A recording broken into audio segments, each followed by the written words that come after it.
সুধী দর্শক মণ্ডলী, আমি মাছি জুয়েল। প্রথমে সবাইকে শুভ নববর্ষ জানাচ্ছি। আপনাদের সবার সামনে আমি আবারও হাজির হয়েছি আপনাদের প্রিয় টক শো অনুষ্ঠান দ্বিতীয় জীবন নিয়ে। আজকে এটার দ্বিতীয় পর্ব। আপনারা নিশ্চয়ই ভুলে জানি সেই মাছের ইকিকে। গত বছর এই দ্বিতীয় জীবন অনুষ্ঠানের মাধ্যমেই যিনি প্রথম মিডিয়ায় এসেছিলেন এবং এসে হইচই ফেলে দিয়েছিলেন। বাবা মায়ের অনেক আদরের নাম মানিক চাঁদ রিকি, সে আজ হয়ে গেছে মানিকা চিপাই রিকি। তো গত অনুষ্ঠানে উনি নিজের অভিজ্ঞতা কীভাবে এই মাছি মানিকা চিপা থেকে মুক্তি পেতে হয় অনেক কিছু বলে দিয়ে তিনি বেশ হইচই ফেলে দিয়েছিলেন। গত একটি বছরে আমরা আপনাদের কাছ থেকে অনেক চিঠি অনুরোধ পেয়েছি মাছি রিকিকে আরেকবার আমাদের অনুষ্ঠানে আনার জন্য। আজকে আমাদের এই অনুষ্ঠানে উপস্থিত রয়েছেন পুরুষ নন্দিত অভাবীদের আদর্শ এবং অভাগাদের জীবনের আলো সেই মাছি রিকি। চলুন প্রথমে মাছি রিকিকে আমরা সবার পক্ষ থেকে আমি ধন্যবাদ জানাচ্ছি আমাদের আজকে এই অনুষ্ঠানে আসার জন্য। অনেকদিন পর এই অনুষ্ঠানে কেমন লাগছে, কেমন আছেন আপনি? জি, আমি ভালোই আছি, ধন্যবাদ আমাকে আমন্ত্রণ জানানোর জন্য আবার দ্বিতীয়বারের মতো। আপনি তো এখন অভাবী জগতে একজন বিশাল সেলিব্রিটি। সবাই এখন জানতে চায় আপনি আসলে কেমন আছেন। কোনটা বলবো, ঘরের ভেতরেরটা না বাইরেরটা? আসলে জনগণ মনে হয় আপনার দুটোই জানতে ইচ্ছুক, ঘরে এবং বাইরে। গত এক বছর কোথায় কি করেছেন আপনি পারলে বলুন। আমি যখন ঘরের ভিতর থাকি, আমার গত এক বছরের আগে যে অবস্থান ছিল, আমি ঘরের মাথা হিসাবেই এখনো আছি। আগেও ছিলাম মাথা, এখনো আছি মাথা, তবে ঘাড় আরেকজন যে আমাকে নড়ায়। সো আর বাইরের অবস্থা যদি দেখতে চান, বাইরে গেলে আমি কেমন থাকি একটু স্ক্রিনে দেখে নিন।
এই ভিডিওটি থেকে দেখতে তো পেলেন আমি বাইরে গেলে খুবই হ্যাপি।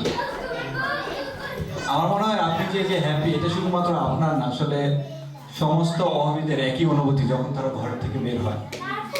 আচ্ছা, এবার আসলে কাজের কথায় আসি। গত একটা বছর আপনারা কি কি কাজ করলেন, কি কর্মসূচি ছিল আপনার সংগঠনের?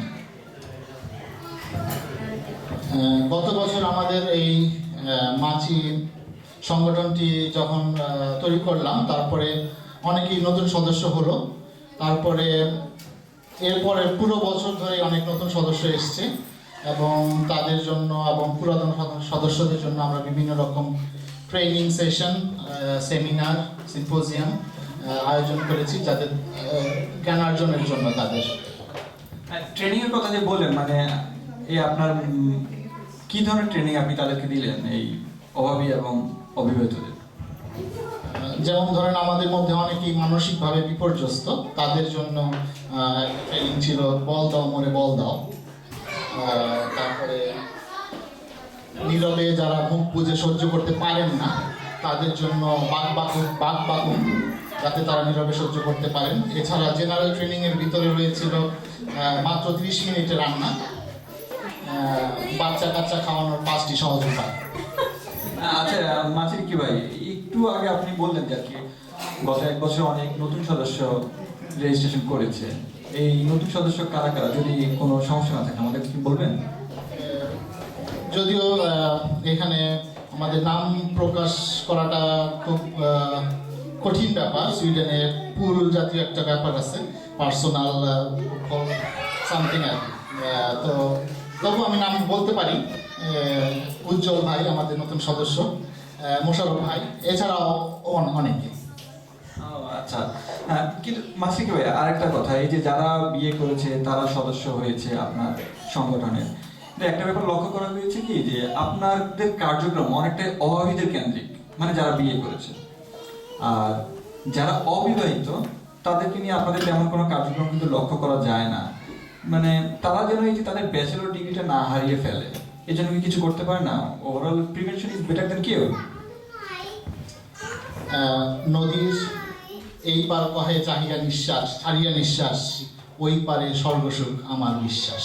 তো আমাদের ব্যাচেলর ভাইদের আমরা অনেকভাবে বোঝানোর চেষ্টা করলাম, ভাই আমরা এই পারে ভালো নাই, তোমরা যদিও মনে করো আমরা স্বর্গসুখে আছি, কিন্তু আমরা আসলে ভালো নাই। তবুও কি আর করা, তারা আমাদের কথা যদি বিশ্বাস নাই করে আর কিছু করার নেই। এখানে আমি একটা কথা বলি, আসলে যে হ্যামিলিয়নের বাঁশিওয়ালা আছে না, যে সে বাঁশি বাজায় তারপরে ইঁদুরগুলো পানিতে যায় পড়ে, তারা কিন্তু জানে তাদের পরিণতির কথা, তারপরে সেই বাঁশি শুনে সবাই কিন্তু যায় পানিতে পড়ে। কিন্তু এই যে ইঁদুর পানি খেলা আর কি, যে ইঁদুর পানিতেই পড়ুক, আপনিও নাকি চান যে সেইটাই ঘটুক আর কি, মানে তাতে নাকি আসলে আপনারও বাণিজ্যিকভাবে লাভ, কারণ তারা যখন বিয়ে করবে তারাও অভাবী হয়ে যাবে, তখন তারা আপনার সংগঠনের নাম লেখাবে। এটার ব্যাপারে আপনার কি মতামত?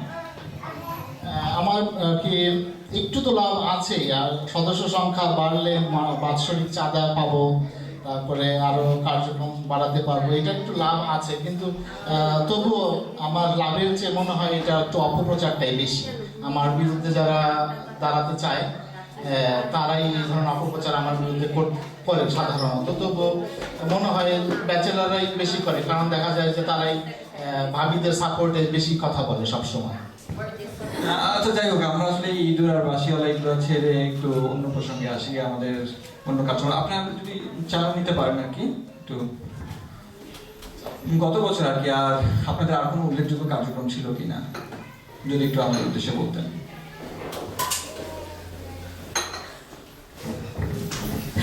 গত বছরের কার্যক্রমের ভিতরে যেটা উল্লেখযোগ্য ছিল, যে গত বছর আমাদের যে পয়লা বৈশাখ অনুষ্ঠান হলো, সেখানে টকশো, আপনার টকশোর পরেই সব ভাবিরা এসে আমাকে ধরলো যে ভাইয়া একটা জিনিস কি মেজার করা যায়।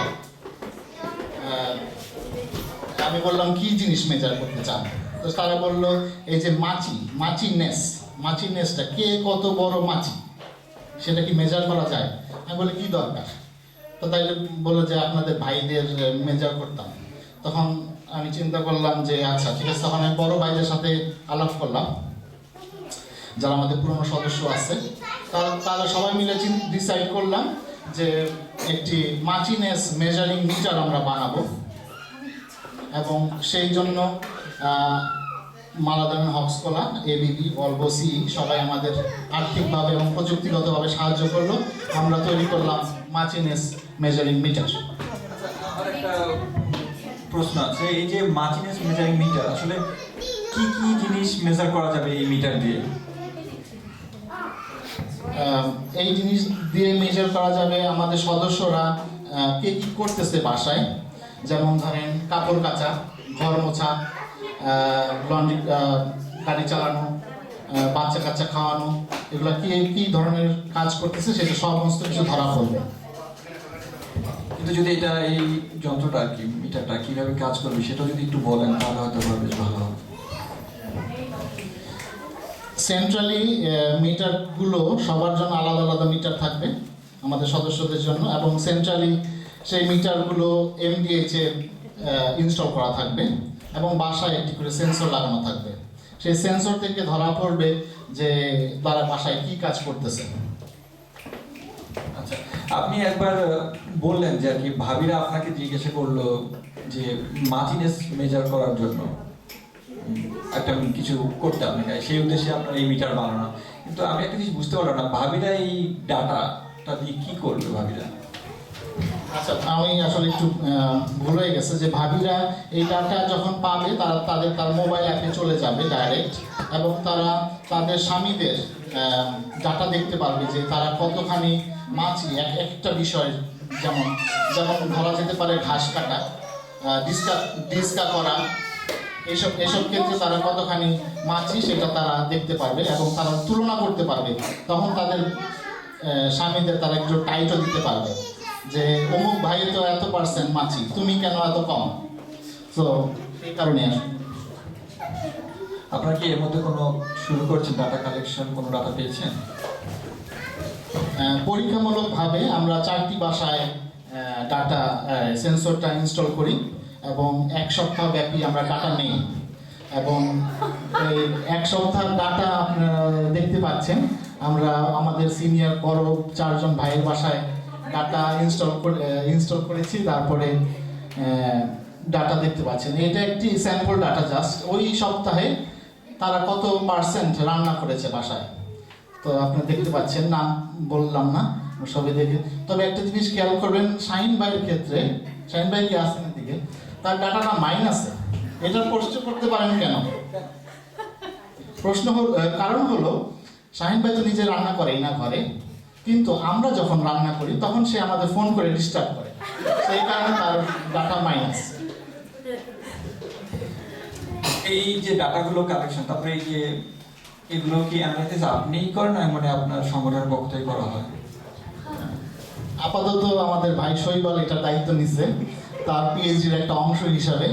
তো আমরা যদি ফান্ড পাই তাহলে একজন নতুন পিএইচডি স্টুডেন্ট নেব। তবে আমরা আশা করেছিলাম মবিন ভাই তার সুপারভাইজার হবে, কিন্তু ভাবিদের চাপে মবিন ভাইকে দেওয়া যাচ্ছে না। আমরা অনুরোধ করবো শাহিনা ভাবি যাতে তার সুপারভাইজার হয়। আচ্ছা কি ভাই, আর কি অনেক কিছু জানলাম এই মিটার সম্পর্কে, অথবা সামনে আরো অনেক কিছু জানবো, কিন্তু বাণিজ্যিকভাবে এটা বাজারে আনার কোনো মানে প্ল্যান আপনাদের আছে কিনা? অবশ্যই বাণিজ্যিকভাবে আসলে এই মাচিনেস মেজারিং মিটার এটা শুধু আমাদের সোসাইটি, বাঙালি সোসাইটিতে না, বরং আদার সোসাইটিতে, লোকাল সোসাইটিতে আরও বেশি জনপ্রিয় হবে আমি বলে বিশ্বাস করি। এবং এটা আমাদের এমডিএইচ বা মালাদন হাউসকোলা এটা খুব অ্যাপ্রিসিয়েট করেছে। এটা তারা বলেছে one of the best innovation in the recent years. যে একজন উৎকৃষ্ট মাছি হবার সবচেয়ে প্রধান নিয়ম কি? আমি যেমন আগেই বলেছি, উৎকৃষ্ট মাছি হবার যে প্রধান নিয়ম আমরা গ্রহণ করেছি সেটা লিখে গেছেন কবিগুরু রবীন্দ্রনাথ ঠাকুর। ঠিক বুঝতে পারলাম না, যদি একটু ব্যাখ্যা তো করুন। কবিতার একটি জনপ্রিয় গানে বলে গিয়েছিলেন, আর কারো পানে চাহিব না আর করিব হে আমি প্রাণপণ, তুমি যদি বলো এখনই করিব বিষয় ও বাসনা বিসর্জন। এটা একটু ব্যাখ্যা করবো। এই দুটো লাইনে দুইটা নির্দেশ দেওয়া আছে আমাদের সদস্যদের প্রতি। আর কারো পানে চাহিব না আর করিব হে আমি প্রাণপণ, তার মানে আপনি আপনার সহধর্মিনীর কাছে প্রাণপণ করবেন যে আপনি আর কারো দিকে চাবেন না। আর দ্বিতীয়ত হচ্ছে তুমি যদি বলো এখনই করিব বিষয় ও বাসনা বিসর্জন, তার মানে আপনার নিজস্ব কোনো বিষয় বাসনা থাকতে পারে না, সব তার। তো এই দুইটা আমাদের মূল মন্ত্র আমাদের সংগঠনের। তো এই দুটো আমরা আশা করি মেনে চলতে চেষ্টা করি। কবিগুরু সেই আমলে বুঝে গেছেন।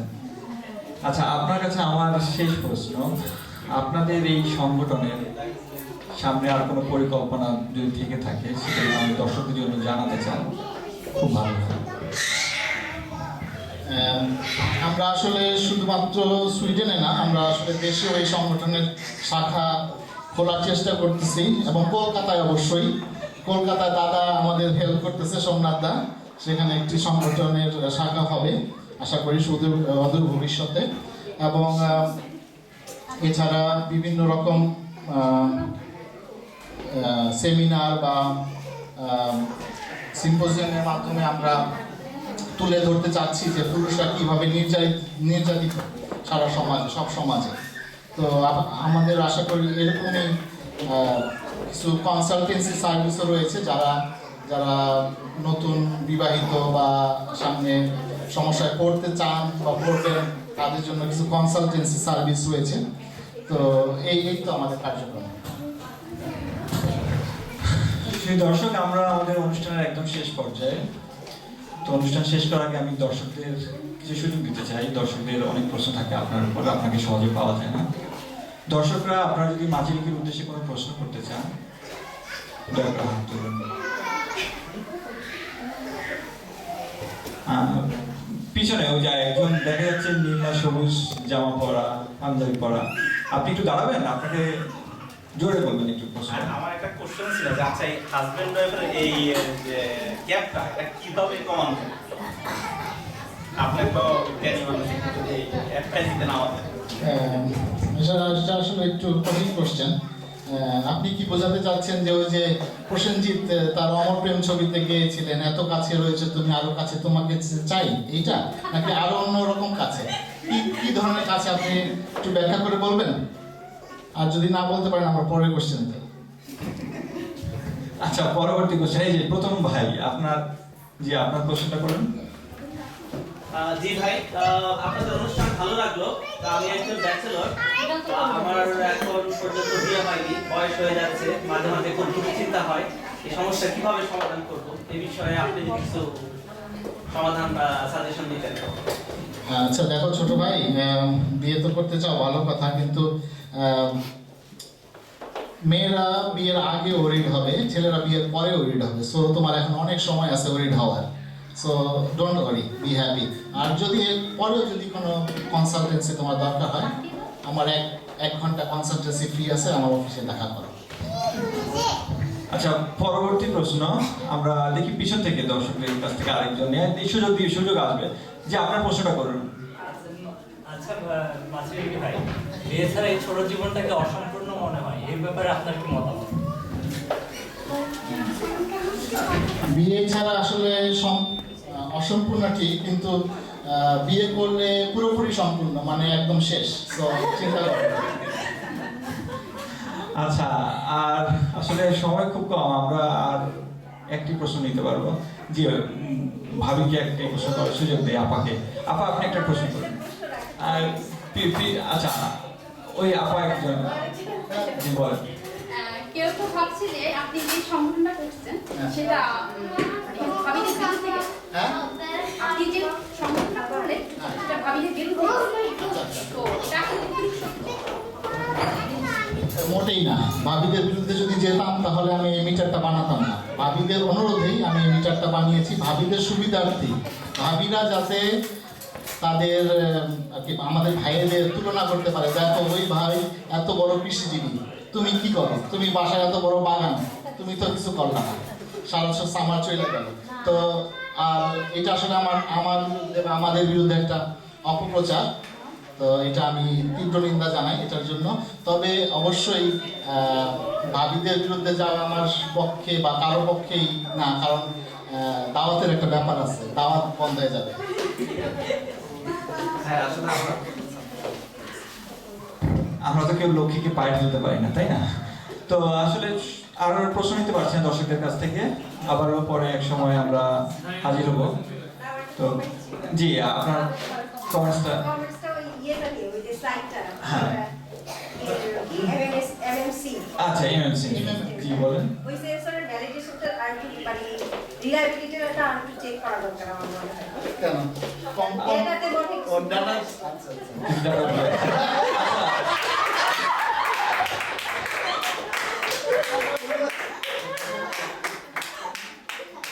কানেকশনেও দুর্বল হতে পারে। হ্যাঁ, হতে পারে।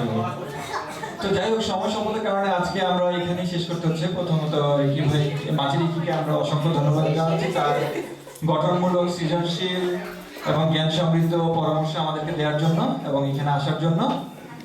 সবাইকে অসংখ্য ধন্যবাদ। আবার দেখা হবে দ্বিতীয় জীবন পরের পর্বে। ধন্যবাদ সবাইকে।